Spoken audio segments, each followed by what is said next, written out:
Hi friends, whatsapp, welcome to my channel of Abhishek Bansal. So हमारे बहुत सारे वीडियोस आ चुके हैं चैनल पर for your CA final December 21 onwards attempt. Revision आ चुका है, सेबी आ चुका है, ऑडिट में बैंक ऑडिट आ चुका है। रिवीजन वीडियोस में कुछ आई थिंक 4 या 5 पार्ट अपलोड हो चुके हैं, तो आप वो देख सकते हो। This video talks about IBC amendments. Market में बहुत ज़्यादा हवा है कि सर IBC बहुत चेंज, बहुत चेंज, कुछ नहीं। ऑल टुगेदर एक नया कॉन्सेप्ट आ गया प्री पैकेज इंसॉल्वेंसी का, जो कि मोटा माटी सेम हमारा IBC का ही कॉन्सेप्ट है। खाली कुछ चीज़ें होगी जो हमको एग्जाम ओरिएंटेड चीज़ें पढ़नी पड़ेगी, जो अपने को याद करनी पड़ेगी। Right now what I teach you from exam perspective, क्योंकि मैं मानता हूँ कि एक अमेंडमेंट है तो ये 4 से लेकर 6 मार्क की वेटेज कैरी करेगा।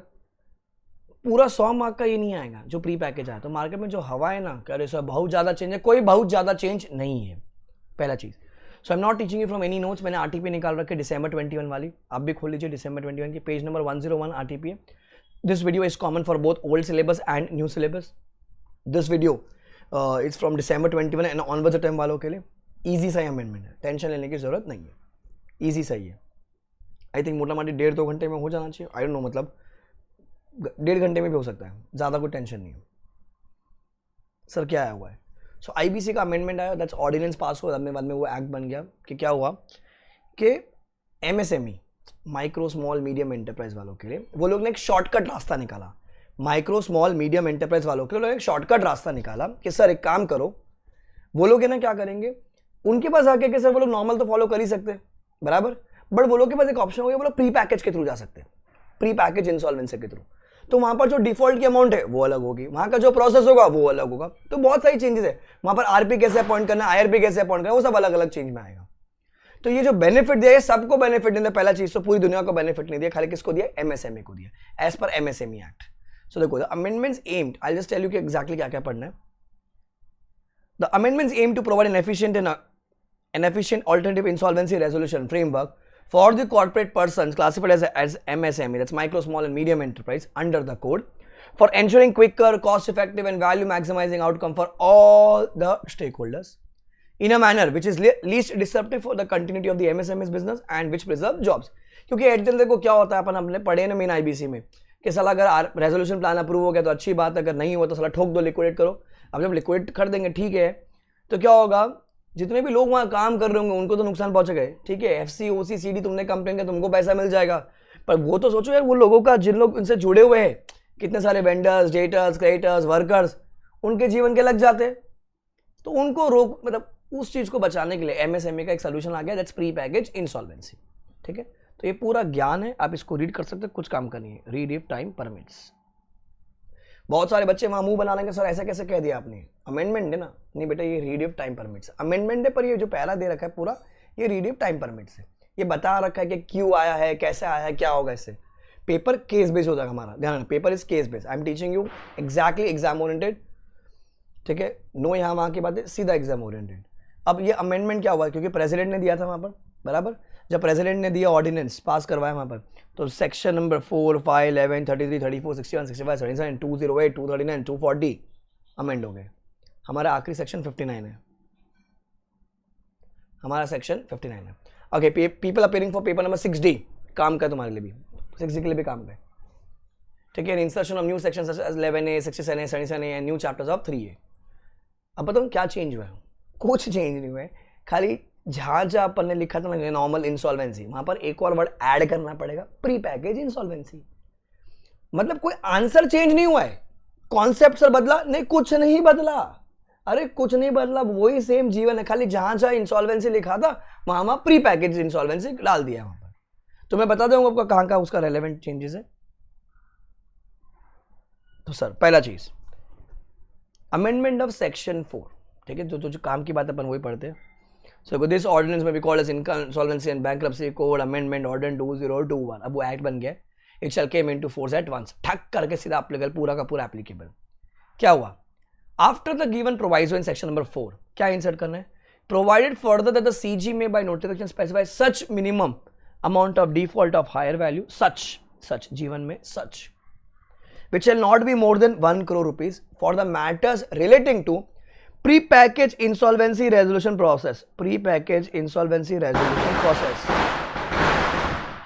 sorry, इतने पैसा में ऐसे आएगा, क्या करें, दिवाली है, लोग फटाके फोड़ेंगे, तुम्हारे जीवन में फुट रहे हैं, लोग वहाँ पर फटाके फोड़ रहे हैं, ठीक है, नहीं रोक सकता मैं उनको। तो क्या हुआ यहाँ पर, सर देखो आईबीसी का जो डिफॉल्ट है ना, अगर आपको आईबीसी में जाना, नॉर्मल आईबीसी का प्रोसेस, सर वहाँ पर 1 करोड़ रुपए का डिफॉल्ट है अभी, करेक्ट, बराबर, अमेंडमेंट आ गई थी, 1 करोड़ का डिफॉल्ट है। प्री पैकेज इंसॉल्वेंसी में सरकार बताएगी कि इतने रुपए का डिफॉल्ट होगा तो ही तुम प्री पैकेज से जा सकते हो, maximum amount is 1 crore, maximum amount is 1 crore. सरकार ने बता दिया, बता दो किधर बताया, रुक जाओ, जय माता दी, लेट्स रॉक, कोई भगाया नहीं है, कोई भगाया नहीं है, सीधा लास्ट में बताया, लास्ट वाला point, the CG hereby specifies 10 lakh rupees as a minimum amount of default for the matters relating to pre-packaged insolvency resolution process। परप के लिए क्या होगा, प्री पैकेज इंसॉल्वेंसी रेजोल्यूशन, जैसे सीआईआरपी तो पीआरपी के लिए मिनिमम, अपन वही बोलेंगे PRP, minimum is 10 lakh rupees, ठीक है, minimum is rupees 10 lakh, minimum is rupees 10 lakh, that's maximum is 1 crore rupees. अब देखो सरकार का मूड है, साला 2 साल 3 साल बचा तो तुम सीए बन जाओगे, तुम्हारी शादी वादी हो जाएगा, बच्चे हो जाएंगे, बढ़ा देगा, उनका मूड हो जाएगा, जैसे आईबीसी में वो डिफॉल्ट बढ़ा देता है 1 करोड़ रुपया, सेम वे यहाँ पर क्या हो जाएगा, 10 lakh rupees and maximum 1 crore. कोई पूछे सर ये पेज नंबर कौन सा है, बाबू पेज नंबर है ये 117 पर, पीआरपी का डिफॉल्ट होगा 10 लाख रुपीज का, तो यहाँ पर ट्रिगर कब होगा, 10 लाख पे, परप के लिए मतलब पीआरपी के लिए 10 लाख रुपए, सीआरपी के लिए 1 करोड़ रुपए, यहाँ पर है 10 लाख रुपए। आज के डेट में जो अमाउंट बता रखी है वो 10 लाख रुपए आपके एग्जाम के लिए, बाकी 6 महीने बाद साल भर जो अलग बताएंगे, अभी 10 लाख रुपए, क्लियर। अब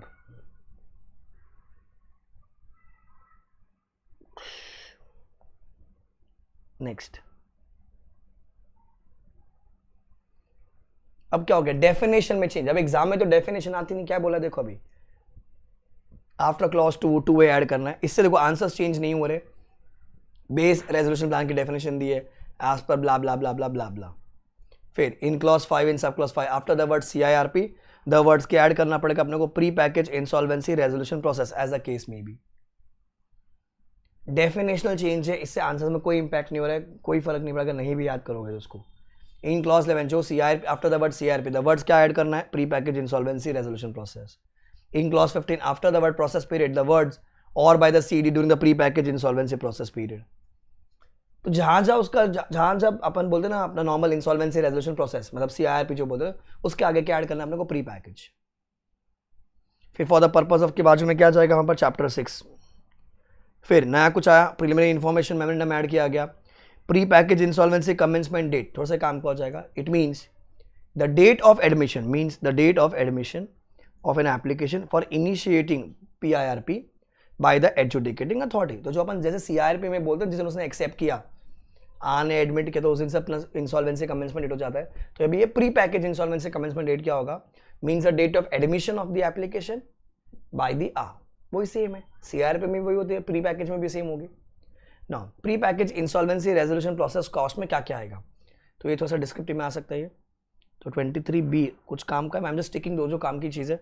23C क्या क्या आ सकती है, it means amount of any interim finance and the cost incurred in raising such finance, कुछ वर्किंग कैपिटल लोन ले लिया होगा आपने। फिर the fees payable to the person acting as resolution professional and any expense incurred him by him for conducting pre package insolvency resolution process. Same जो अपन बोलते हैं ना अपना जो लिक्विडेशन कॉस्ट में कहता है, वही सेम पॉइंट है। Any cost incurred by the RP in running the business, same point as a going concern. Any cost incurred at the expense of the government to facilitate pre-packaged insolvency cost and any other cost, तो जो normal liquidation का answer था, liquidation cost क्या होते हैं, वही same यहाँ पर प्री पैकेज इंसॉल्वेंसी कॉस्ट क्या होता है। अब pre package insolvency process period क्या होता है, मींस अंडरलाइन कर दीजिए इसको, ये भी काम का है। The period beginning from the pre package insolvency commencement date and ending on the date on which the order on which 54L आगे आएगा, 54N और 54L LNO is passed by the adjudicating authority। या तो वो accept करेगा तो वो reject करेगा, वो वाला पॉइंट है बेसिकली। सो जिस दिन शुरू हुआ, जैसे मतलब सीआरपी का पीरियड क्या होता है 180 दिन वाला, यहाँ पर वो होगा आई थिंक 120 दिन आएगा, यहाँ पर 120 डेज आएगा, यहाँ पर 120 days. So beginning from the date जिस दिन प्री पैकेज इंसॉल्वेंसी कमेंस हुई, कब कमेंस हुई, जिस दिन उसने एक्सेप्ट किया, अपन आगे पढ़ा भी बराबर,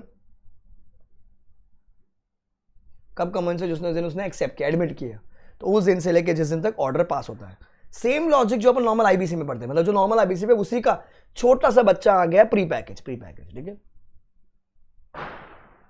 इसका कोई रेलेवेंस नहीं है, कोई रेलेवेंस नहीं है। अब देखो अमेंडमेंट टू सेक्शन 11 एंड 11 ने कुछ नया ऐड हो गया है। अब इसका मैं आपको रेलेवेंस दिखाता हूं कहां पर है। एक आंसर आपने किया होगा जहां पर अपन बोलते हैं persons not entitled to make applications, persons not entitled to make application.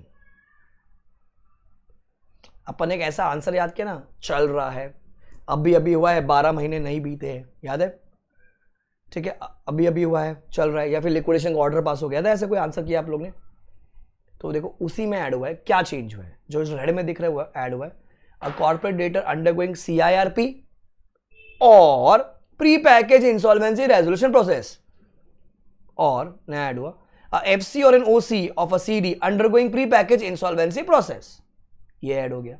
और a CD having completed the CRP 12 months preceding the date of making the application, अभी अभी 12 महीने बीते नहीं हुई, फिर आगे और क्या ऐड हो गया, अ CD in respect of whom a resolution plan has been approved under chapter 3A, chapter 3 मतलब वही प्री पैकेज वाला, 12 months preceding the date of making the application, ठीक है। तो आंसर्स में कोई चेंज नहीं हुआ, खाली ये ऐड हुए तो ये काम का हो जाएगा। मैं आपको दिखाता हूं बुक में कहां पर है वो। फिर C, सो A में क्या ऐड हुआ, AA ऐड हुआ, B में क्या ऐड हुआ, BA ऐड हुआ, फिर C और D रिमेन्स द सेम। फिर नीचे सेक्शन 11A ऐड हुआ, सेक्शन 11A ऐड हुआ नीचे, ठीक है। अभी बुक में दिखाता हूं किधर है।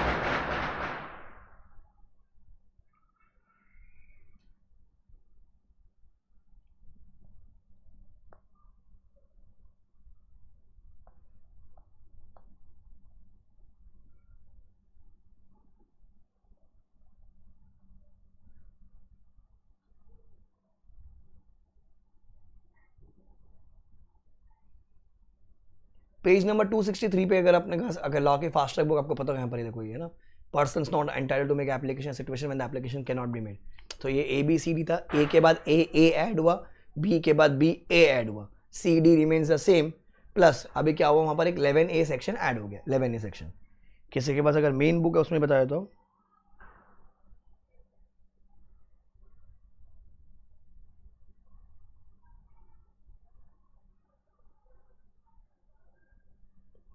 पेज 115 में पॉइंट में सेक्शन नंबर 11 है बेसिकली वो, persons not entitled to make application, that's answer number 4। अगर मैं जब लिखवाया होगा तब तो एज दिख रहा है आपको, A के नीचे AA ऐड हुआ, B के नीचे BA ऐड हुआ, CD रिमेन्स द सेम और नीचे 11A ऐड हो गया, नीचे 11A ऐड हो गया।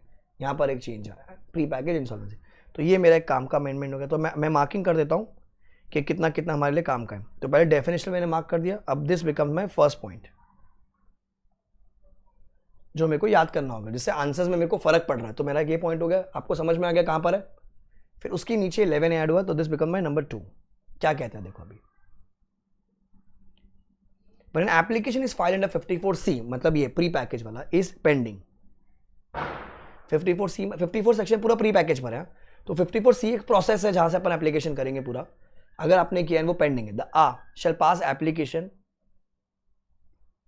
under section of order either to admit or reject such application before 54C, and under considering any application under section 7 or 9 or 10 during the pendency of such section 9 or application under section 50C in respect of same section 10। मतलब sir अगर आपका 54C के तहत pending है,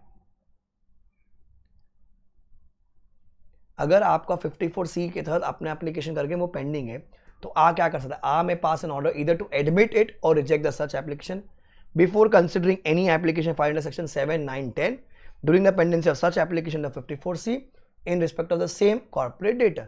मतलब अपने application का 54C में, 54C कौन सा, प्री पैकेज वाला, ठीक है। तो आ क्या कर सकता है, आ एक्सेप्ट कर सकता है, रिजेक्ट कर सकता है before considering any application filed under 7, 9, 10 7, 9, 10 अपना कौन सा FC, OC, CD, वो नॉर्मल प्रोसेस वाला है। आप अगर डिफॉल्ट है, सी मिनिमम इज 10 लाख ना, मैं कहता हूँ 25 लाख रुपए का हो गया, सॉरी 1 करोड़ का ना भी, तो अजूम करो 1.25 करोड़ रुपए का हो गया, 1.25 करोड़ रुपए का हो गया। अब सरकार ने आज बोला मिनिमम डिफॉल्ट 10 लाख का होना चाहिए और मैक्सिमम 1 करोड़ तक का होना चाहिए, मैक्सिमम 1 करोड़ तक का, आज वो बोला है ना। फ्यूचर में कभी चेंज कर दिया, दोनों अजूम करो मैप हो गए, दोनों अगर मैप हो गए तो आपके पास इच्छा होगा 54C करने के 7, 9, 10 करना है, बराबर। तो अगर आपने 54C के तहत एप्लीकेशन की है तो आई एक्सेप्ट कर सकते हैं, रिजेक्ट कर सकते हैं before considering the application under section 7, 9 and 10, 7, 9 and 10। फिर अब देखना टाइम पास देखना, अभी ये वाइसा वर्सा चलेगा।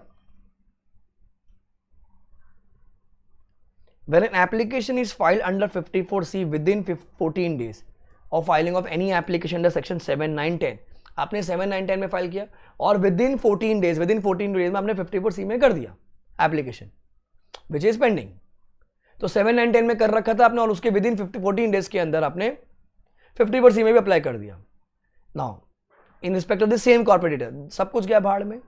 The adjudicating authority shell first dispose of application under 54C। क्या हुआ यहां पर 7, 9, 10 में आपने एप्लीकेशन की, ठीक है। तो पहला स्टेप ये 7, 9, 10 में आपने एप्लीकेशन की, मतलब FC OCCD वाले में की। अब विदिन 14 डेज में आपने किस में कर दी 54C में कर दी, मतलब PIRP में कर दी। तो पहला कौन सा डिस्पोज ऑफ होगा सर, पहले जीतेगा ये 54C वाला डिस्पोज ऑफ होगा। टाइम पास देखना नीचे। Number 2, when an application under 54C is filed after 14 days under section 7, 9, 10, तो आपने एप्लीकेशन किया 7, 9, 10 में एंड आफ्टर 14 डेज बाद आपने कहा एप्लीकेशन कर दी सर 54C में आपने एप्लीकेशन कर दी।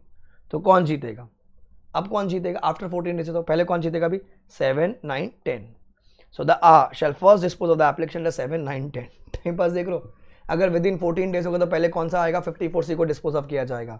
अगर आफ्टर 14 डेज किया है आपने आफ्टर 14 डेज तो पहले 7, 9, 10 को डिस्पोज ऑफ किया जाएगा, 7, 9, 10 को, ठीक है। फिर the provision of this section shall not apply when an application under 7, 9, 10 is filed and pending as on the commencement of IBC ordinance 8, ठीक है। तो ट्रांजिशनल है, कुछ काम करने में, ट्रांजिशनल खत्म हो गया तो एप्लीकेबल हो गया ना, ठीक है। तो विद इन 14 डेज में अगर किया है अपन ने 7, 9, 10 में अप्लाई किया, फिर विद इन 14 डेज में आपने 54C में अप्लाई कर दिया, तो 54C वाली पहले डिस्पोज ऑफ होगी।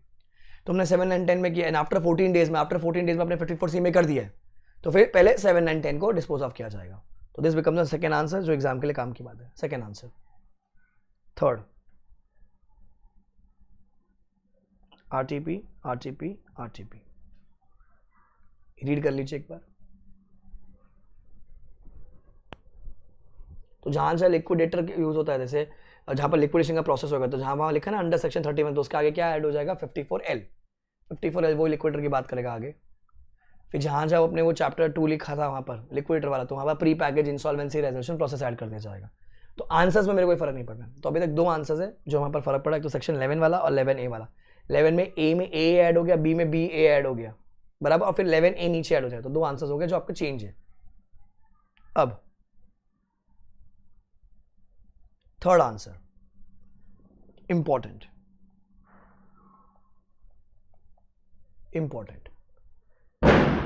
corporate debt is eligible for pre-packaged insolvency resolution process. Corporate debt is eligible for pre-packaged insolvency resolution process. क्या कहता है ये, देखो काम की चीज है, कौन कर सकता है। An application for initiating pre-package मतलब PIRP shall be made in respect of a corporate debtor in respect of a CD which is classified as MSME, as per MSMED Act 2006, तो भैया हम किसके खिलाफ जा सकते हैं प्री पैकेज के थ्रू, अगर मैं कोई FC हूँ, OC हूँ, CD हूँ, अगर मेरे को जाने के, तो ऐसे CD के खिलाफ जो MSME में कैटेगराइज हुआ है as per MSMED Act 2006। Then an application for initiating pre-packaged insolvency process may be made in respect of CD who commits a default, या the default in this refer to in section 4। अपन ने अभी पढ़ा default की amount क्या है, सरकार चाहेगी तो बढ़ा सकते, बढ़ा के 1 करोड़ तक दे सकती है। आज की डेट में कितने रुपए का डिफॉल्ट बता रखा है वो लोग ने, 10 लाख रुपए का। आज की डेट में तो 10 लाख का डिफॉल्ट है, तो 10 लाख वाली बात है, 10 लाख वाली बात चेक करना, एक बार रुक जाओ, सेक्शन 4 देख लेते अपन।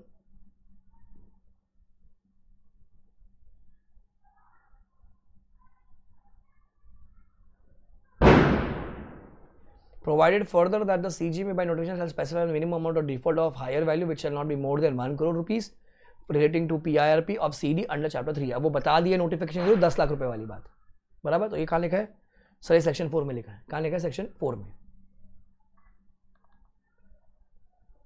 Now subject to the following condition. तो एग्जाम में ये क्वेश्चन आ सकता है कि किसके खिलाफ आप कंप्लेन कर सकते हो प्री पैकेज में?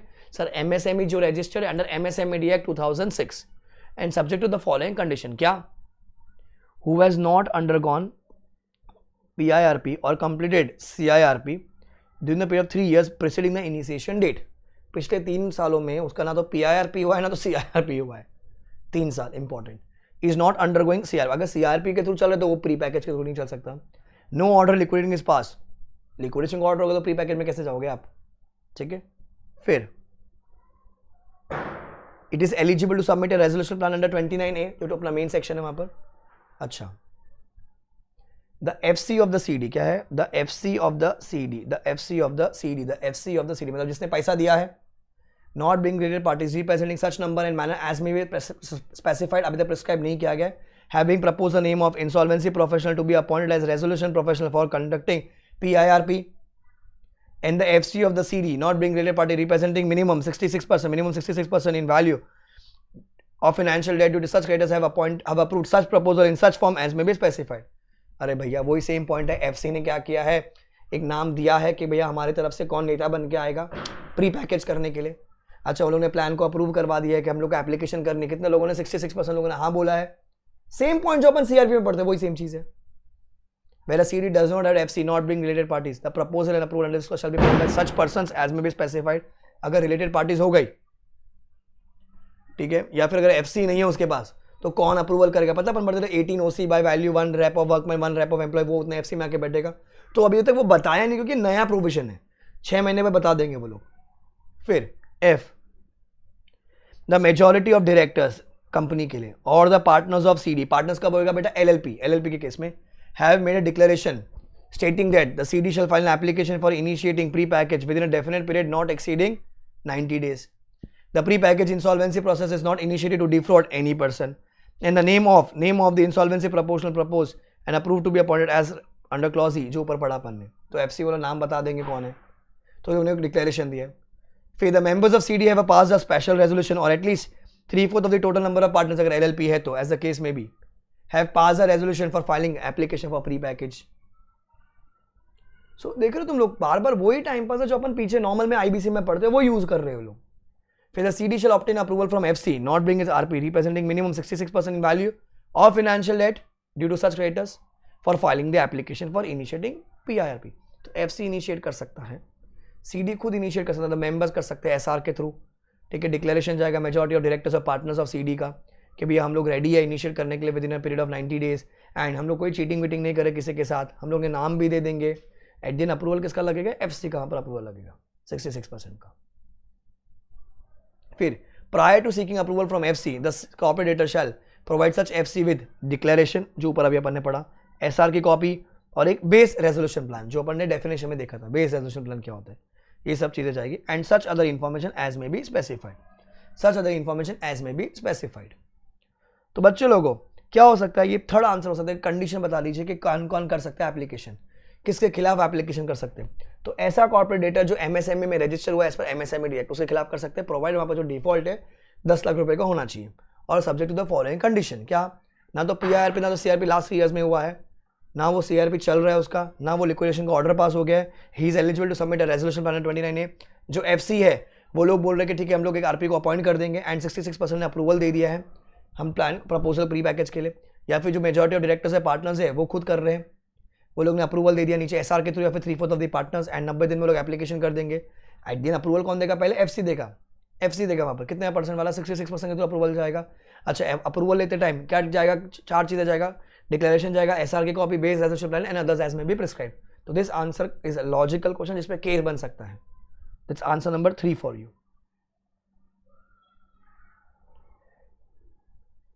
Duties of RP before initiation of pre package installment. कर्तव्य क्या है? रीड कर लो खाली, read, this is your RTP। जो जो काम का होगा मैं आपको वहां पर इंपॉर्टेंट मार्क करा दूंगा और मार्किंग करा दूंगा, ये याद करना है, इसको रीड कर लीजिए सामने से।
ठीक है, मतलब very rare you see this answer in paper because paper descriptive नहीं है, केस बेस्ड है.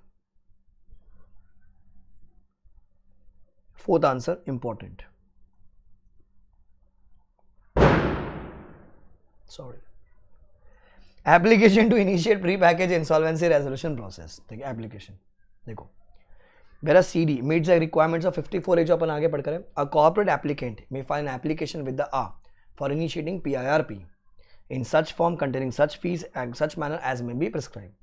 क्या क्या जाएगा? डिक्लेरेशन जाएगा, पता है, majority of partners, directors, SR members ने पास किया होगा, तो पार्टनर्स ने किया रेजोल्यूशन एज अ केस में भी, and the approval of FC. तो डिक्लेरेशन, SR, रेजोल्यूशन अगर पार्टनर्स की बात है तो approval of FC for initiating PIRP. They may name and written consent of the insolvency professional who is proposed to be appointed as RP, बराबर, उसका नाम. फिर declaration regarding the existence of any transaction of the CD that may be within the scope of provisions of chapter 3, मतलब वो 10 लाख वाली कोई transaction है. Information relating to books of accounts. ठीक है, the within a period of 14 days क्या करेगा, या तो वो एक्सेप्ट कर देगा या तो रिजेक्ट कर देगा. अगर वो कंप्लीट है तो एक्सेप्ट कर देगा, अगर वो इनकम्प्लीट तो वो रिजेक्ट कर देगा.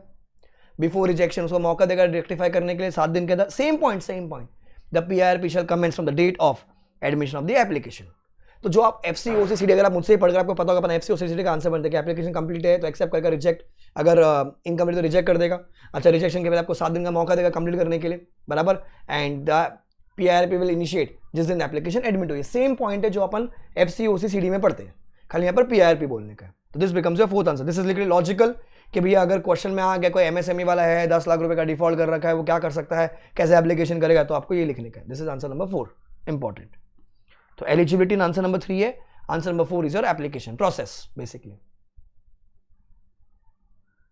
टाइम लिमिट आ गया भाई, आ गया, ये है time limit. MCQ for sure दिखेगा पेपर में MCQ. The pre-package insolvency process cost shall be completed within a period of 120 days from the pre-package insolvency commencement date. 120 दिन. अच्छा, sir, the resolution professional shall submit the resolution plan as approved by COC to the A within a period of 90 days from the pre-package insolvency commencement date. अब देखो क्या है, पूरा process complete करने का 120 दिन, पूरा प्रोसेस प्री पैकेज कंप्लीट करने का 120 दिन. Normal, don't get confuse with CRP अपना अलग है, वो 180 दिन, 90 दिन, फिर वो 330 दिन, जो भी है वो वहां पर पड़ा है आपने. यहाँ पर क्या है, 120 दिन. अच्छा, RP के लिए टाइम लिमिट क्या दे दिया कि भैया तुमको प्लान जैसे अप्रूव होता है, resolution professional shall submit the resolution plan to as approve by COC to the A within period of 90 days from the insolvency commencement date. मतलब जिस दिन PIRP शुरू हो उसके 90 दिन के अंदर. तो 120 प्लस 90 नहीं है बेटा, जिस दिन कमेंट्स हो उसके 90 दिन के अंदर वो प्लान आप भेजेगा किसको, A के पास. आगे तो उसको पूरा टाइम पास करने का 90 दिन है. तो यू कैन अज्यूम कि जो 30 दिन है वो पूरा प्रोसेस कंप्लीट करने, मतलब A सोचेगा, डिसाइड करेगा, उसके पास 30 दिन होगा. Effect 90 plus 30, that is cumulative is 120. अच्छा, हम इंडिया में हैं, क्या हो गया, तारीख पे तारीख एक्सटेंशन चाहिए अपने को. तो क्या बोलते हैं, where no plan is approved by the COC within the time period which is given in subsection 30 days, the resolution professional shall on the day after the expiry of such time period file an application with A for the termination of pre-package insolvency process in such form such manner as may be prescribed. तो बाबू यहाँ पर extension नहीं है. 90 दिन में अगर COC ने plan approve कर दिया है तो ये हिडन एडजस्टमेंट है कि COC को अप्रूव करने का 90 दिन मिलते हैं सब टाइम पास करने के लिए. 90 दिन में अगर प्लान अप्रूव हो जाता है, अच्छी बात है, वो जाके सबमिट कर देगा A के पास. पर साला प्लान ही नहीं अप्रूव हुआ है तो मैं क्या सबमिट करूं A के पास. तो क्या करेगा, वो एप्लीकेशन कर देगा A को कि कहे भाई खत्म कर. तो आइडियली इनके पास कितना दिन है, 90 प्लस 30, टोटल इज 120. 90 दिन में भैया प्लान बनाओ, अप्रूव करवाओ, COC लेके जाओ, जाके माई बाप को दे दो. पूरा प्रोसेस कंप्लीट करने का 120 दिन है. 90 दिन में प्लान आया तो आगे जाएगा. साला प्लान ही नहीं आया है तो क्या करूं मैं, बैठे रहूंगा यहाँ पर. नहीं, उनको बोल दे खत्म करो pre package. Answer number 5, 54D, time limit. एक बार इसको फिर से रीड करेंगे आप, इंपॉर्टेंट.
नेक्स्ट, अब वही, अब आने एप्लीकेशन एक्सेप्ट कर दिए तो क्या हो जाएगा, मोराट डिक्लेयर हो जाएगा, the on the pre package insolvency commencement along with the order of admission will declare a moratorium, ठीक है, appoint RP, declare a moratorium, appoint RP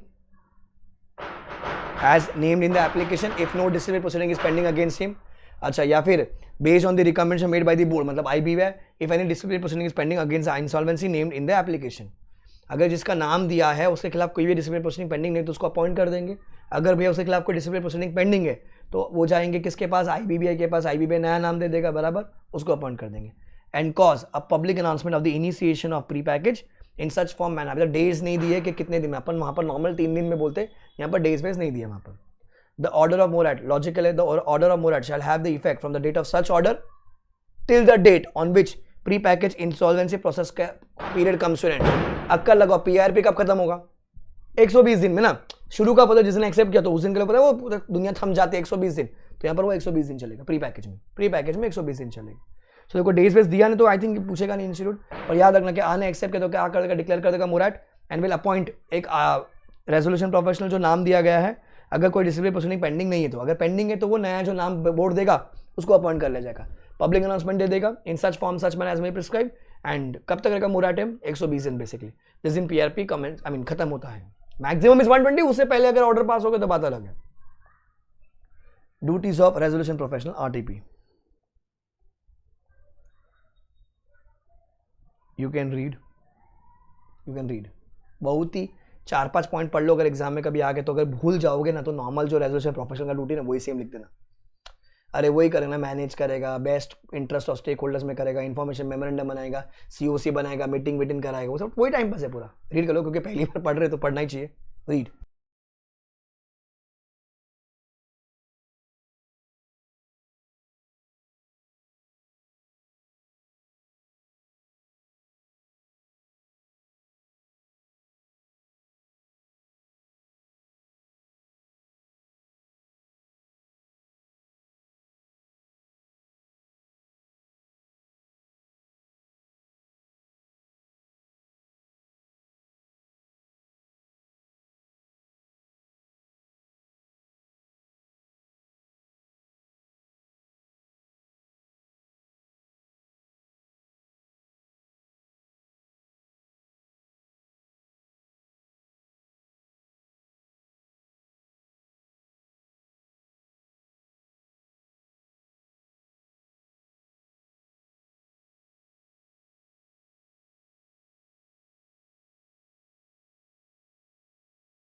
पढ़ लीजिएगा, ठीक है। बाकी वो बहुत है।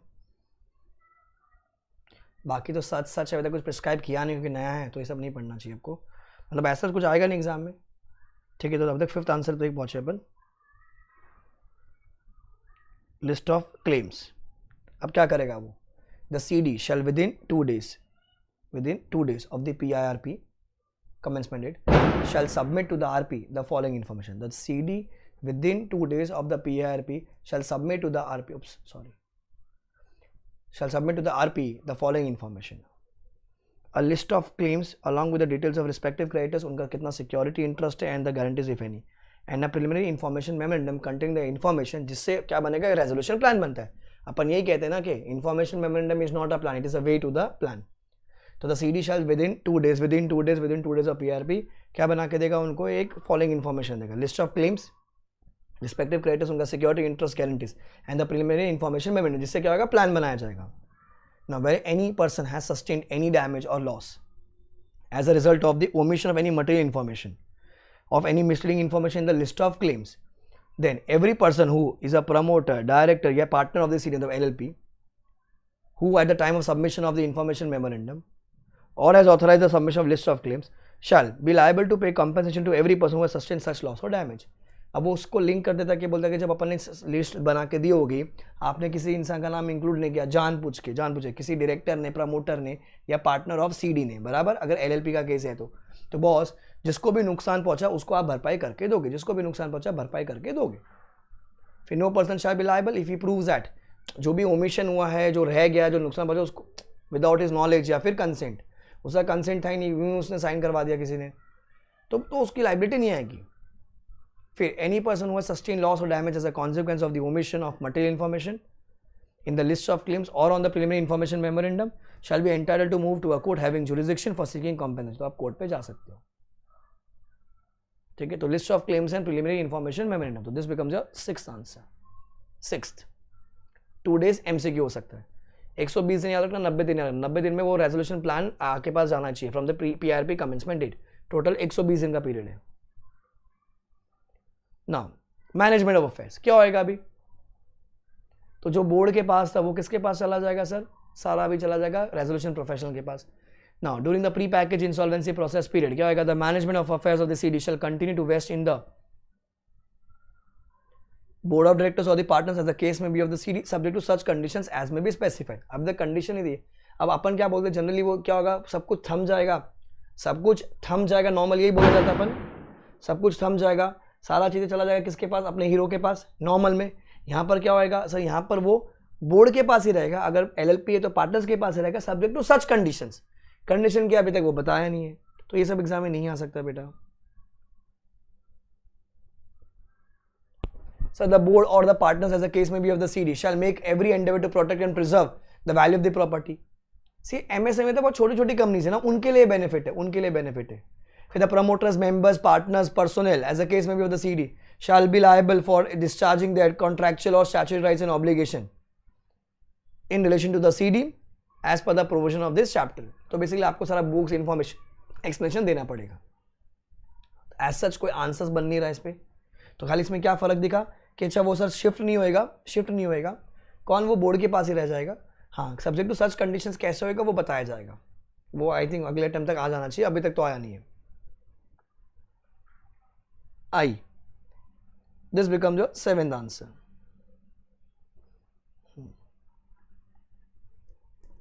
Now the resolution professional shall within 7 days of the PIRP commencement date, जिस दिन शुरू हुआ उसे 7 दिन के अंदर, तो 2 दिन वाली बात थी, 2 दिन वाली बात, 2 दिन के अंदर क्या बना के देनी है अपने को, पूरी इन्फॉर्मेशन है, लिस्ट ऑफ क्लेम्स देनी है। अच्छा, यहाँ पर रेजोल्यूशन प्रोफेशनल क्या करेगा 7 दिन के अंदर, तो 7वां पॉइंट 7 दिन के अंदर क्या करके देगा, will constitute a COC based on the list of claims confirmed. Now, provided that the composition of COC shall be altered on the basis of updated list of claims in such manner as may be specified, and any such alteration shall not affect the validity of decisions। अब देखो क्या है, वो claim भरते जा रहे हैं, आज जो क्लेम आया तो 7 दिन के अंदर अपन ने क्या करना है, COC बनाने का है। थोड़े दिन बाद और क्लेम आ गया तो वो COC में बैठेगा, अगर असुम करो वो FC है तो, बराबर।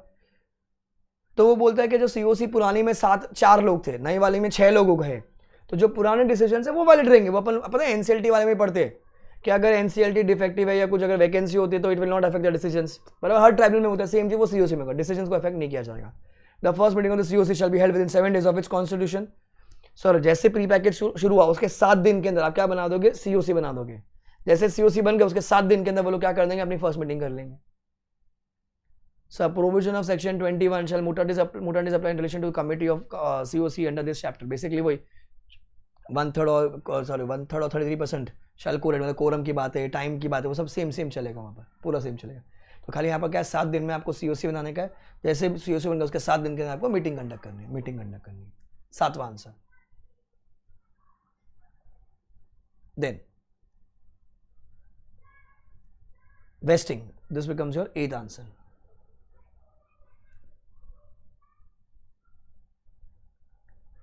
Wasting of management of CD with RP. अब ध्यान से सुनना, where the COC at any time during PIRP, कितने दिन का पीरियड है बेटा, 120 दिन का। कितना अग्री कर दे, 66% वोटिंग, वही टाइम लिमिट है same of the voting share, मतलब एज पर द उनका जितना डेट है। Resolves to vest the management of the CD with the RP, the RP shall make an application to the AA in such form and manner as may be specified.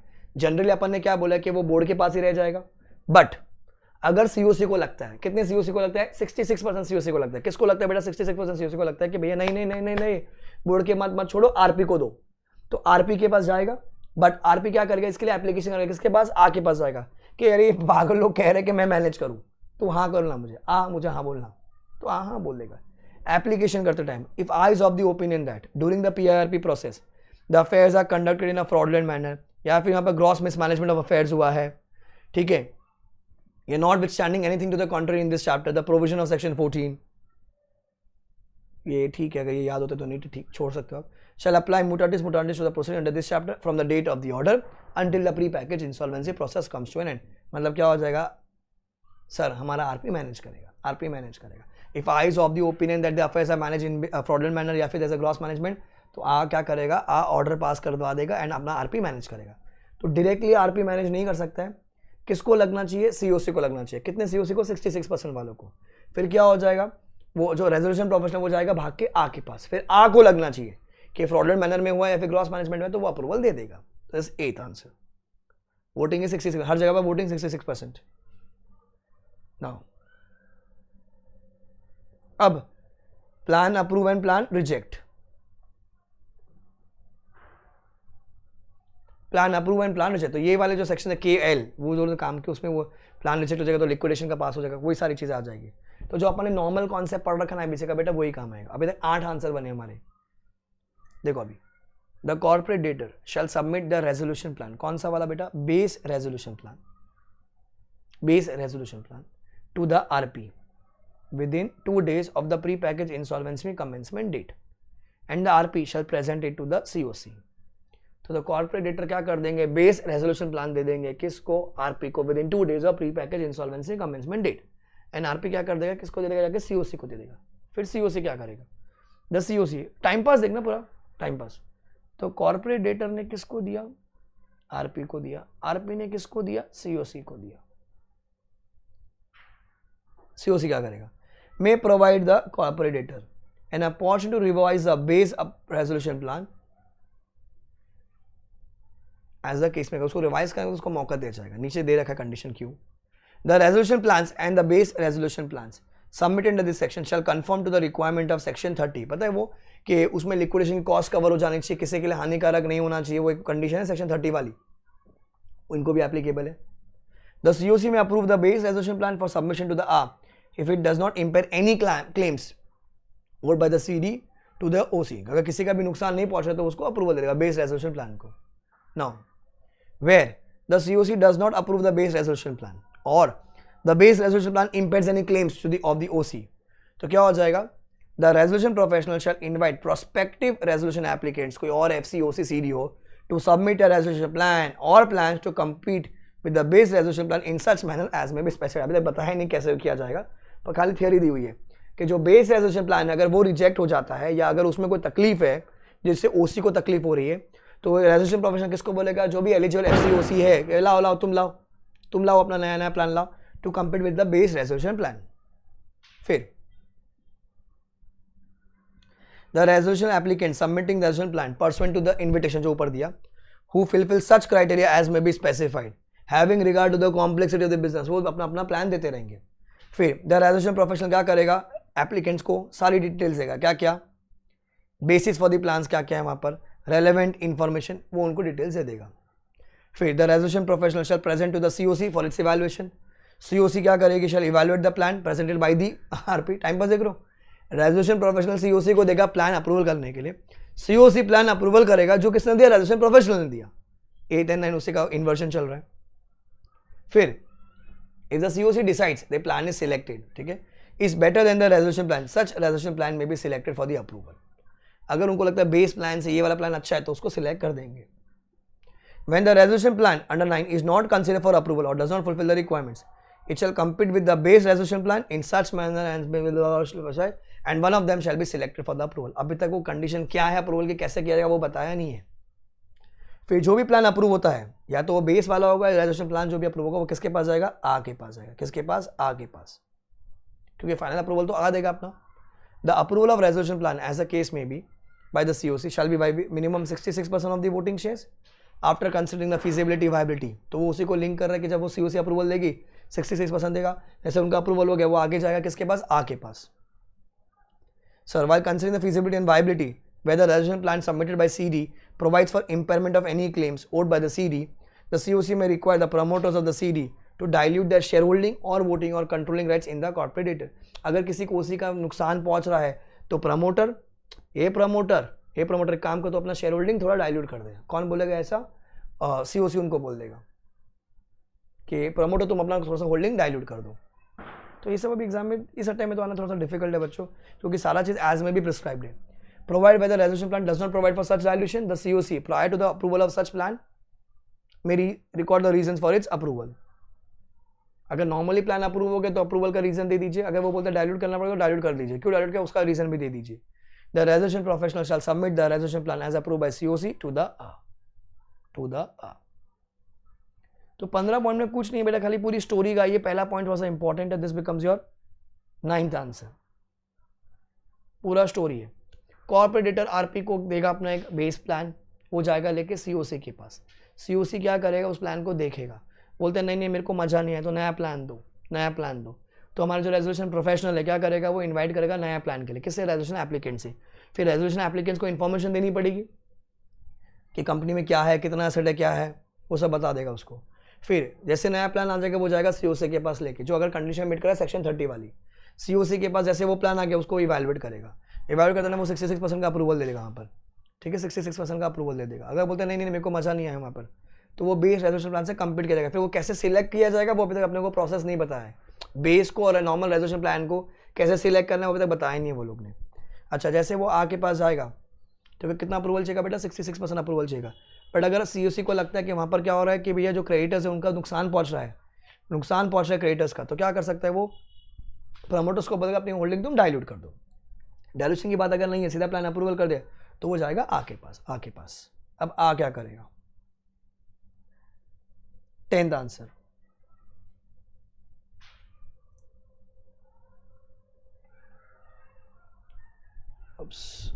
Sir AA क्या करेगा, if the AA is satisfied that the resolution plan is approved by the COC subject to the conditions meets the requirement, it shall within 30 days of the receipt of such resolution plan। समझा भी कैसे 30 days आ गया, अपन ने starting में बात कर रहे कि 90 दिन मिलते सब टाइम पास करने के लिए, तो आ को मिलना चाहिए 30 दिन, क्योंकि पूरा प्रोसेस इज 120 ना। सो आइडियली क्योंकि सीओसी से प्लान अप्रूवल लेके वो आ को देगा रेजोल्यूशन प्रोफेशनल 90 दिन के अंदर ना, तो 90 + 30 आ गया देखो वहां पर ये। फिर the AA before passing the order shall satisfy itself that the resolution plan has provision for its effective implementation। तो आ क्या कर देगा, 30 दिन के अंदर ऑर्डर पास कर देगा। बिफोर पासिंग द ऑर्डर क्या करेगा, वो देखेगा कि भैया वो प्लान इंप्लीमेंट हो सकता है कि नहीं हो सकता। फिर the order approval under 1 shall have same effect जो है सेक्शन 31, वो प्लान को इंप्लीमेंट किया जाए। तो मोराट रुक जाएगा, 120 डेज खत्म हो गया, मतलब प्लान अप्रूवल का मोराट रुक जाएगा, वो प्लान को इंप्लीमेंट किया जाएगा। अच्छा, आ अगर देखता है कि resolution plan does not confirm to the requirements, तो क्या कर देगा, वो रिजेक्ट कर देगा। तो एक्सेप्ट कर सकता है, रिजेक्ट कर सकता है विदिन 30 डेज, ठीक है। फिर whether A has passed an order under 54G and the resolution plans approved by COC as the case may be does not change in the management or control of a CD to a person who was not a promoter or the management or control of the CD, the A may pass the order for rejecting such plan and terminate the PIRP and pass a liquidation का order and may pass a liquidation का order. या तो reject कर देगा and will pass terminate the PIRP बोलेगा चलो ठोको इनको साल को ठोको reject pass a liquidation order. और मैं declare that the pre-package insolvency process cost if any shall be included in the past of in the part of liquidation cost. क्योंकि अभी वो जो भी खर्चा लगा है वो तो कौन बेयर करेगा, और लिक्विडेटर के खर्चे में जाएगा ना पर लिक्विडेशन कॉस्ट में, क्योंकि लिक्विडेशन का ऑर्डर पास करना पड़ेगा. तो आ के पास 30 डेज से क्या करेंगे, एक्सेप्ट करने का, रिजेक्ट करने का. एक्सेप्ट करेगा तो अच्छी बात है, एक्सेप्ट करने से पहले कंसिडर करेगा कि भैया वो इंप्लीमेंट हो रहा है कि ना, या फिर वो रिजेक्ट करेगा. जब वो रिजेक्ट कर देगा तो क्या हो जाएगा, वो टर्मिनेट हो जाएगी PIRP एंड लिक्विडेशन का ऑर्डर पास कर दिया जाएगा. एंड जो भी प्री पैकेज की जो कॉस्ट हुई है वो लिक्विडेशन में ऐड कर दी जाएगी. 11th answer, appeal. Any appeal from the order will have same of section 61. तो भैया अगर मेरे को अपील फाइल करना है कि जहाँ पर नुकसान पहुँच रहा है मेरे को, तो जो अपील के आंसर है वो सेम आंसर आएंगे. फिर termination of pre package insolvency process कब हो सकता है सर, 11th आंसर. जैसे अपन CRP कब रुकेगा, यहाँ पर PIRP कब रुकेगा sir, where the resolution professional files an application with the A under 54K. एक सेकेंड,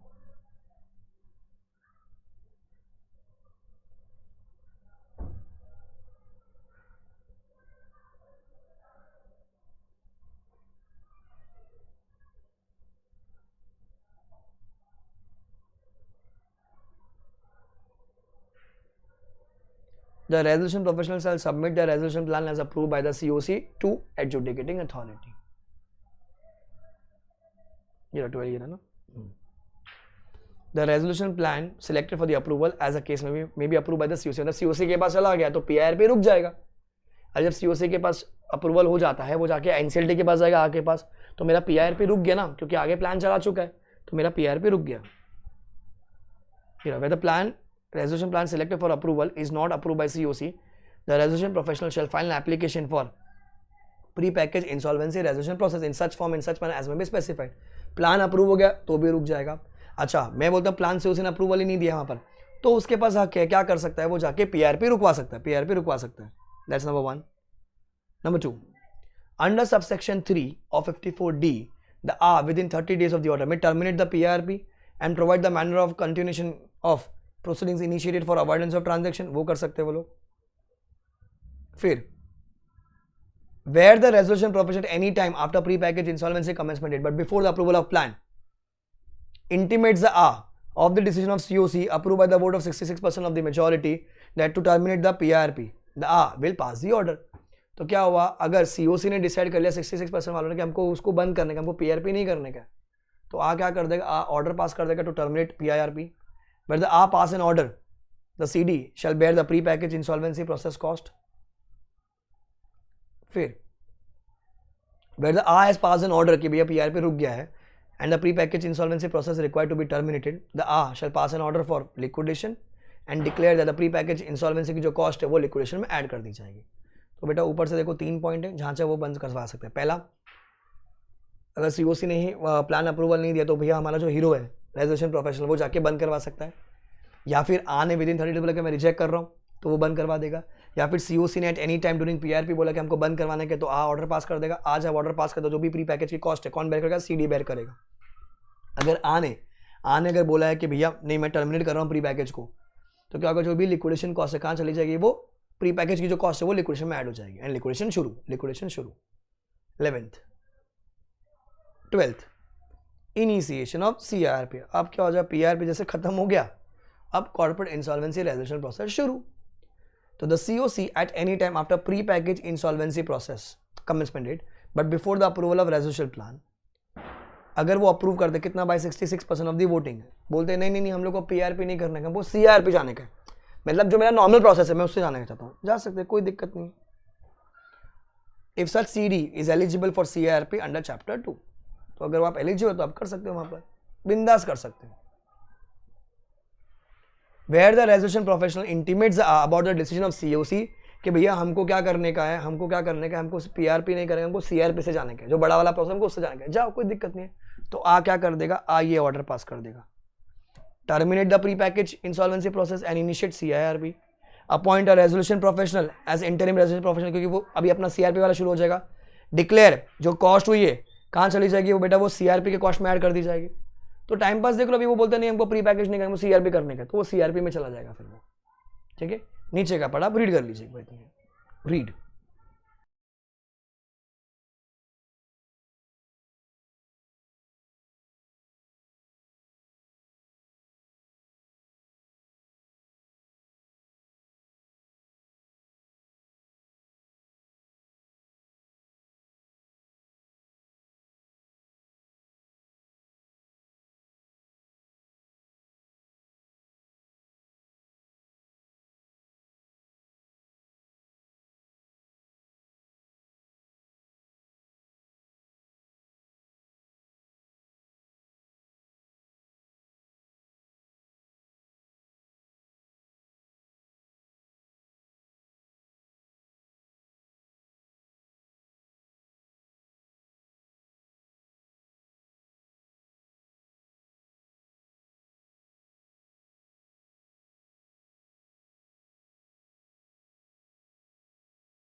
डन।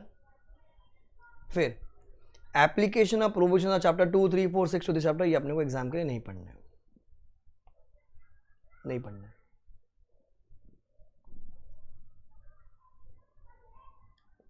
फिर सस्पेंशन हो गया था अभी तो, क्योंकि वो जो सीआरपी वाला चीज़ है वो तो एक्सटेंशन चल रहा है, क्योंकि बिकॉज ऑफ कोविड चल रही है यहाँ पर। तो further period of 3 month from 25 दिसंबर 20 से लेकर 3 महीना। अब तुम्हारे एग्जाम के तुमको ध्यान नहीं रखना है बेटा, इससे कोई फर्क नहीं पड़ रहा, क्योंकि सीआरपी वैसे बंद है प्रैक्टिकली, सीआरपी नहीं हो रहा बिकॉज ऑफ कोविड रेस्ट्रिक्शंस। ठीक है, सो वो सरकार उसको बढ़ाती रहती है, तुमको टेंशन लेने का जरूरत नहीं है, खत्म हो गया। I think we took 1 hour 1 hour 12 answers है, 12 आंसर्स है। लेट्स रिकॉल कि क्या करना है, कैसे करना है। 12 आंसर्स है, उतना ही पढ़ना है खाली। एक बार फटफट पूरा एक बार रन थ्रू कर ले तो क्या होगा, फटाक से याद हो जाएगा क्या क्या है। पढ़ना पड़ेगा 1-2 बार तो क्या होगा, कोई नया कॉन्सेप्ट है, यहाँ से थोड़ा सा शिफ्टिंग है, याद हो जाएगा। 1-2 बार आप वीडियो देखोगे, ऑडियो बना के सुन लेना, वीडियो ऑफ कर लेना इसका। सर प्री पैकेज इंसॉल्वेंसी नया कोड है, किसके लिए एप्लीकेबल है, कुछ एमएसएमई है जो एमएसएमई एक्ट में रजिस्टर हुई है, डिफॉल्ट होना चाहिए मिनिमम 10 लाख का, सब्जेक्ट टू मैक्सिमम 1 करोड़। सरकार उसको 1 करोड़ तक का कर सकती है, पर आज के डेट में 10 लाख का डिफॉल्ट है, वो आगे अपन ने नोटिफिकेशन से पढ़ लिया। सर क्या ऐड हुआ यहाँ पर, पर्सन नॉट एंटेड में एक एप्लीकेशन वाला जो आंसर है ABCD है, तो ए में ए ऐड हुआ, बी में BA ऐड हुआ, फिर CD, फिर 11A ऐड हुआ। वो क्या बोलता है, अगर 54C की पेंडिंग है तो भैया वो क्या कर सकता है, आज डिसाइड करेगा कि मैं एक्सेप्ट करूँ या रिजेक्ट करूँ। कैसे एक्सेप्ट और रिजेक्ट करेगा, कैसे एक्सेप्ट और रिजेक्ट करेगा, वो आगे दे रखा है, within 14 days and more than. तो सर देखो, अगर वो विदिन 14 डेज अपने 7 एंड 10 में अप्लाई किया एंड विदिन 14 डेज आपने 54C में भी अप्लाई कर दिया, तो पहले 54C को डिस्पोज ऑफ किया जाएगा वहाँ पर। ठीक है, अच्छा अगर पहले 7 एंड 10 में अप्लाई किया, आफ्टर 14 डेज में अपने 54C के थ्रू अप्लाई किया, तो पहले 7 एंड 10 को डिस्पोज ऑफ किया जाएगा, बराबर। फिर वो ट्रांजेक्शन की बात नहीं, कुछ काम करनी है। Then third answer was very important, क्या एप्लीकेशन है, किसके लिए एप्लीकेशन, SSCD जो MSME में रजिस्टर्ड है वहाँ पर, MSME एक्ट 2006 के तहत। ठीक है, उनके प्रति आप कंप्लेन कर सकते हो थ्रू PIRP। अच्छा, अब उन लोगों ने ना PRP किया होगा, ना CRP किया होगा इन द लास्ट 3 ईयर्स, या फिर they are not undergoing CRP, ना तो उनका लिक्विडेशन का ऑर्डर पास हुआ है, they are eligible to make submit registration plan, या FC जो उन्होंने 66% के थ्रू एक नाम बता दिया, उन लोगों ने प्लान अप्रूवल दे दिया है कि भाई हम लोग जाना चाहते हैं। फिर majority of directors and partners ने डिक्लेरेशन दे दिया है, मेजॉरिटी ऑफ पार्टनर्स ने मेंबर्स ने SR पास कर दिया है, पार्टनर्स 3/4 वालों ने कंसेंट दे दिया है, एंड CD ने क्या किया वहाँ पर 66% का अप्रूवल दे दिया। तो आप PRP के थ्रू जा सकते हो, PRP के थ्रू जा सकते हो। जब आप डिक्लेरेशन देंगे, मतलब FC के पास जाके आप अप्रूवल लेंगे, तो डिक्लेरेशन सबमिट कीजिए, SR सबमिट कीजिए, बेस रेजोल्यूशन प्लान सबमिट कीजिए आप, और others as may be prescribe. Important answer, that's third. फिर ड्यूटीज तो ठीक है टाइम पास वाला था। Number 4 application to initiate PIRP, कुछ नहीं है फुल टाइम पास है ये भी sir. Application to initiate PIRP पूरा टाइम पास करने का सर। पहले एप्लीकेशन भरो in such form as may be prescribe along with such fees as may be prescribe. फिर क्या जाएगा सर डिक्लेरेशन SR की कॉपी या फिर रेजोल्यूशन अगर 3/4 ऑफ द पार्टनर्स वाली बात है, name and consent of the insolvency professional जो प्रपोज किया जाता है वहाँ पर उसका नाम डाल दीजिए। एक डिक्लेरेशन जाएगा कि भैया वहाँ पर ट्रांजेक्शन हुई है जो चैप्टर इसमें चैप्टर 3 में अट्रैक्ट हो रही है, मतलब वो 10 लाख वाली ट्रांजेक्शन अट्रैक्ट हो रही है बुक्स ऑफ अकाउंट्स। फिर विद इन 14 डेज या तो एक्सेप्ट कर देगा तो रिजेक्ट कर देगा, सब कंप्लीट है तो इनकम्प्लीट है तो वो 7 दिन का मौका देगा रेक्टिफाई करने के लिए। And pre package insolvency process shall commence जिस दिन वो एप्लीकेशन एडमिट होती है। कितना टाइम मिलेगा बेटा? 120 दिन मिलेगा आपको। अच्छा ध्यान रखना यहाँ पर रेजोल्यूशन प्रोफेशनल के पास 90 दिन मिलता है COC से प्लान अप्रूव करके जाके आपको सबमिट करने के लिए, ठीक है। अच्छा फिर वो भाई साहब क्या कर सकते हैं? If the plan is approve by COC with in the time period the resolution professional shell on the expiry of the time period file an application with offer termination of pre package insolvency, वो उसके लिए भी application कर सकते हैं। क्या करेगा? मोरा डिक्लेयर कर देगा एंड अपॉइंट RP। अगर उसके खिलाफ कोई डिसिप्लिन प्रोसीडिंग पेंडिंग नहीं है तो, अगर पेंडिंग है तो नया नाम IBBI दे देगा, नया नाम IBBI उसको अपॉइंट कर लेगा वो। एंड पब्लिक अनाउंसमेंट दे देगा। वो कितने दिन के थे वो बताया नहीं अभी तक। Duties was time pass. Then फिर लिस्ट ऑफ क्लेम्स, 2 दिन के अंदर क्लेम्स आएंगे वहाँ पर। लिस्ट ऑफ क्लेम्स गारंटी कुछ है, प्रिलिमिनरी इन्फॉर्मेशन मेमोरेंडम जाएगा वहाँ पर, ठीक है। ये सारी डिटेल जाएगी। This was your 6th answer. Management of affairs खाली रीड करना था। तो यहाँ पर क्या होता है, यहाँ पर एक डिफरेंस है खाली कि वो सारा RP के पास नहीं जाता है, वो बोर्ड मैनेज कर सकता है। कैसे मैनेज करेगा, क्या कंडीशन वो बताया जाएगा फ्यूचर में, तो बताया नहीं गया है वहाँ पर, ठीक है। एंड बोर्ड बेस्ट इंटरेस्ट में प्रोटेक्ट करके सारी असेट्स को and promoter person members partner जो भी लोग हैं वो मदद करेंगे कॉर्पोरेट अपने रेजोल्यूशन प्रोफेशनल की। फिर COC 7 दिन के अंदर क्या करेगा? वो एक list of claims COC constitute कर देगा based on the list of claims. फिर जैसे COC बन गया उसके 7 दिन के अंदर वो मीटिंग कंडक्ट कर देगा। फिर जो बाकी जो प्रोविजन मीटिंग है सेम एप्लीकेबल हो जाएंगे। फिर अगर COC को लगता है 66 मेजॉरिटी में कि भैया कंपनी ढंग से मैनेज नहीं हो रही है, वो जाना चाहिए RP के पास जाना चाहिए। पहले तो बोर्ड ही कर रहा था ना, तो भैया यहाँ पर क्या होना चाहिए? वो मैनेज करना चाहिए। कौन? RP करना चाहिए। तो वो लोग वो जो अपना RP किसके पास जाएगा? के पास जाएगा in such form such manner as may prescribe. And क्या कर देगा? अप्रूवल दे देगा। If the affairs are manage in fraudulent manner या फिर ग्रॉसली मिसमैनेज, वो अप्रूवल दे देगा। फिर कंसिडरेशन ऑफ रेजोल्यूशन प्लान, ये पूरा स्टोरी चलेगा। कॉर्पोरेट डेटर जाएगा RP के पास बेस रेजोल्यूशन प्लान लेके बेस, फिर वो जाएगा COC के पास within 2 days of the pre package insolvency commencement date. फिर वो बोलता है नहीं मेरे को मजा नहीं आया, मेरे को मजा नहीं आया, तो नया रेजोल्यूशन प्लान बनाया जाएगा, ठीक है। फिर वो कंप्लीट करेगा बेस रेजोल्यूशन प्लान से। तो जो पूरा स्टोरी है 9th में ये वो चलेगा आपका। 10th approval of resolution plan, तो आके पास इजी मिलता है एक्सेप्ट करने का रिजेक्ट करने का। वो एक्सेप्ट कर देगा तो अच्छी बात है, एक्सेप्ट करेगा। अगर रिजेक्ट कर दिया वहाँ पर, रिजेक्ट कर दिया बोलते कि कंफर्म नहीं कर रहे हैं वहाँ पर, तो वो लिक्विडेशन शुरू करवा देगा। एंड वो जो प्री पैकेज की कॉस्ट है वो लिक्विडेशन में ऐड कर दी जाएगी, लिक्विडेशन में ऐड कर दी जाएगी। फिर किस दिन वो टर्मिनेट होगी? तो अगर उसने COC ने प्लान अप्रूवल नहीं किया ना, आपको लगता है कि प्री पैकेज को टर्मिनेट करो तो टर्मिनेट करवा देगा वहाँ पर। या फिर नहीं होगा 30 दिन में रिजेक्ट कर दिया वहाँ पर, तो प्री पैकेज टर्मिनेट हो जाएगी एंड लिक्विडेशन इनिशिएट हो जाएगा। एंड जो कॉस्ट है प्री पैकेज की वो ऐड हो दी जाएगी, कर दी जाएगी वहाँ पर। या फिर COC ने 66% eight any time during pre package बोला कि हमको बंद करने का, तो बंद करवा देंगे वहाँ पर। एंड कॉर्पोरेटर बेयर करेगा एंड उसको ऐड कर दिया जाएगा लिक्विडेशन कॉस्ट में। फिर इनिशिएशन ऑफ CIRP, अब COC को लगता है नहीं हमको प्री पैकेज से नहीं जाना चाहिए, गलती हो गया माई बाप गलती हो गया, हमको CIRP से जाने का, तो वो जाएंगे COC के जाएंगे वो के पास विद 66% अप्रूवल के साथ कि भैया हमको ना CIRP में डाल दो। फिर वो CIRP शुरू हो जाएगा, CIRP शुरू हो जाएगा। 12 आंसर इतना ही है। तो जो मार्केट में हवा था ना बेटा, क्या अरे सर नहीं बेटा 12 आंसर इतने पढ़ना है। प्री पैकेज ये 10 लाख का डिफॉल्ट है, ध्यान रखना। कहाँ लिखा है सर? नीचे लिखा हो 10 lakh rupees minimum amount of default for chapter 3 है, मतलब प्री पैकेज के लिए। क्लियर? खत्म, इतना ही है।